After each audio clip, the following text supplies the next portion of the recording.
No matter your age, your plan for retirement can start today. From the News Channel 5 Network, this is the Retirement Report. Good morning. Welcome to the Retirement Report. I'm Hank Parrott, your host.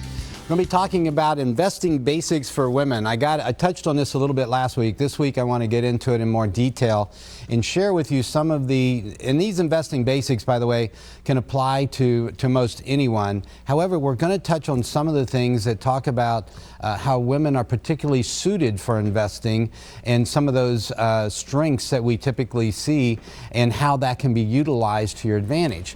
Now, when it comes to investing, I've talked about a number of different things in the past that deal with investing, from digging down in deeply with regard to how to construct a portfolio, how the smart money invests, certain principles of investing, and one of the biggest ones being that of asset allocation. So when we talk about 60 years of Nobel Prize winning research, when I refer to that on the show, I'm talking about people like Dr. Harry Markowitz. He won a Nobel Prize back in 1990, considered the father of modern portfolio theory. And one of the things when we see with Dr. Markowitz is he developed something called the efficient frontier. It's basically a nice graph that shows you how these principles would work. Okay, so an example would be if we're looking at the S&P 500 index. So the S&P 500 index makes up, it's basically, you see it right on TV all the time when you're watching the financial shows. They're showing you the results of the S&P 500 index and the Dow Jones Industrial Average typically, also NASDAQ and maybe Russell 2000.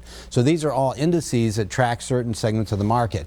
The S&P 500 index is the 500 largest companies in the United States, and this is one of the broader indexes of the market, and typically what we're tracking when we're looking to, in fact, track the performance in the market. And it's also, by the way, this index, you can get it as an index mutual fund through a number of companies, Vanguard being one.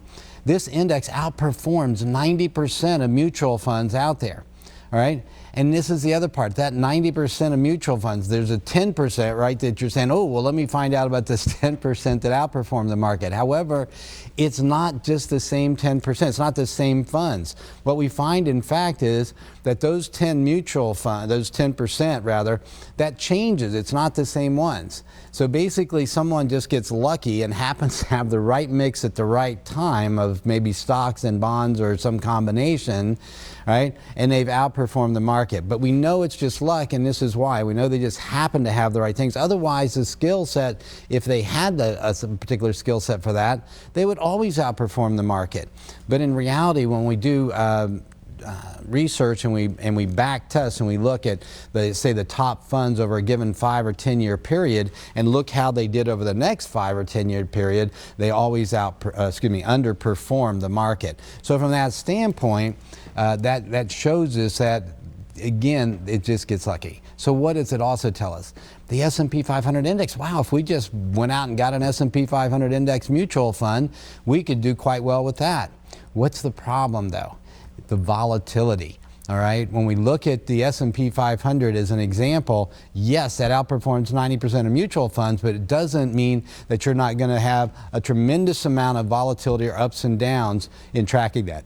An example would be 2000 through 2002, the market went down 46%. And in other words, if you would have owned an S&P 500 index fund, right, you would have lost 46% of your money over that period.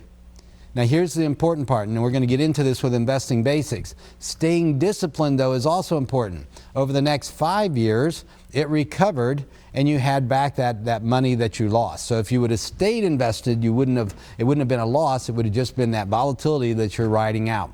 And when you're investing for retirement, of course, staying disciplined is so important. That would have been a tough period to do it, and what made it even tougher was no sooner did you recover 5 years later from the end of that bear market, then we went into another bear market cycle. From October of 07 to March of 09, the market dropped 55%. Imagine you rode out a 46% drop. 5 years later, you're finally back above where you started 8 years before at the beginning of the bear.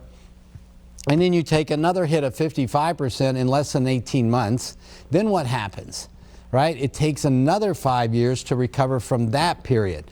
So this is the downside. You could have been invested in the market for 10, 12 years at that period and basically just been at about a break even, not made any money. In fact, in the first 10 years, you would have actually had a loss in the market. And that's with the S&P 500 index, which outperforms 90% of mutual funds, meaning that if you'd have been another portfolio, you probably would have done even worse. What does this all tell us? That this principle of asset allocation is where we don't just stick with one index, but we're going to blend other indexes together to help reduce that volatility and get the desired result that we wish with regard to our investing. Okay? And that's the biggest key. How can we, in fact, invest to attain our goals?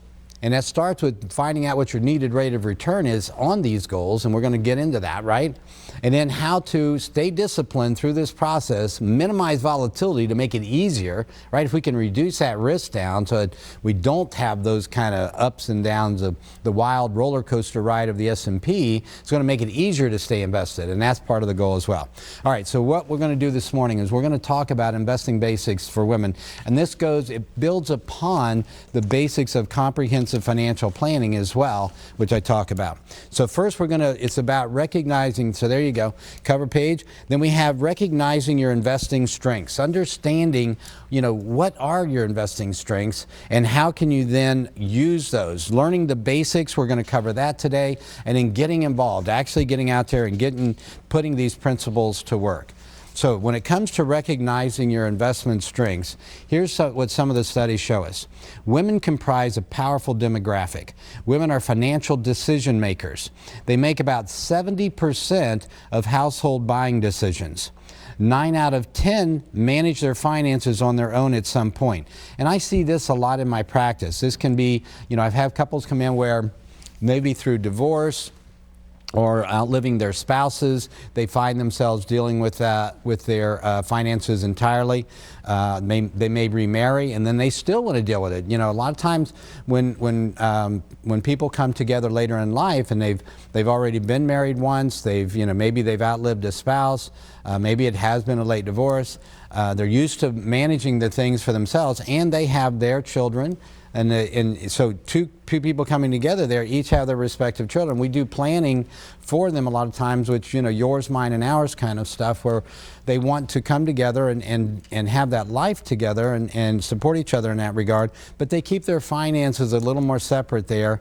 And so women typically are going to be more in charge of what they're doing at that time as well. And we're wanting to make sure when we're doing the estate planning piece of that, that we're going to be able to have that period where those assets that they maybe mingle a little bit, like for a home they're going to share, what may be the case there.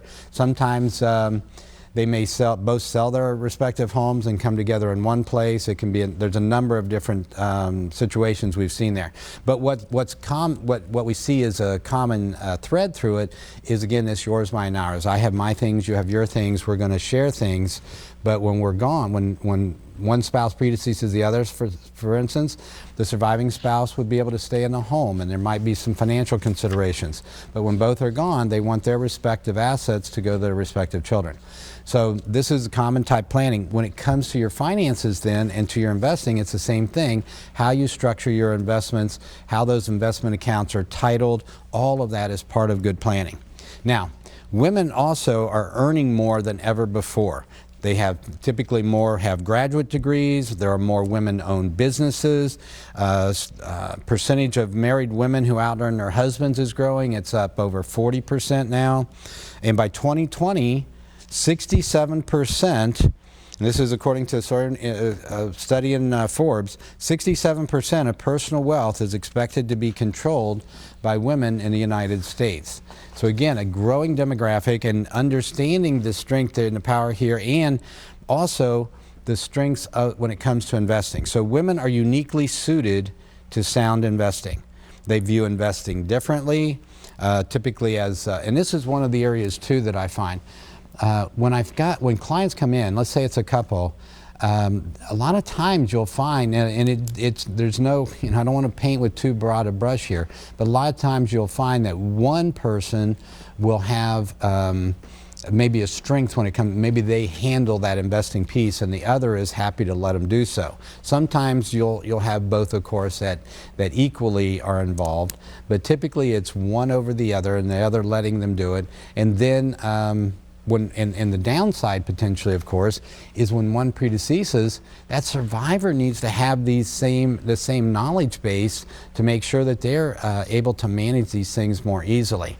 I'm going to talk about that a little bit more and some of what it means, what some of the ramifications of those kind of decisions are, and how you can get the most out of your investing. Okay, again, we want you to be able to understand these principles, apply these principles in your life. Now you'll understand why you're investing the way you are, and you'll know it's the best thing for you, and it'll make it a lot easier to stay disciplined over the long term. All right, we're going to take a break. When we come back, we're going to jump back into this program on investing basics for women. Join us here. We'll be right back on the Retirement Report.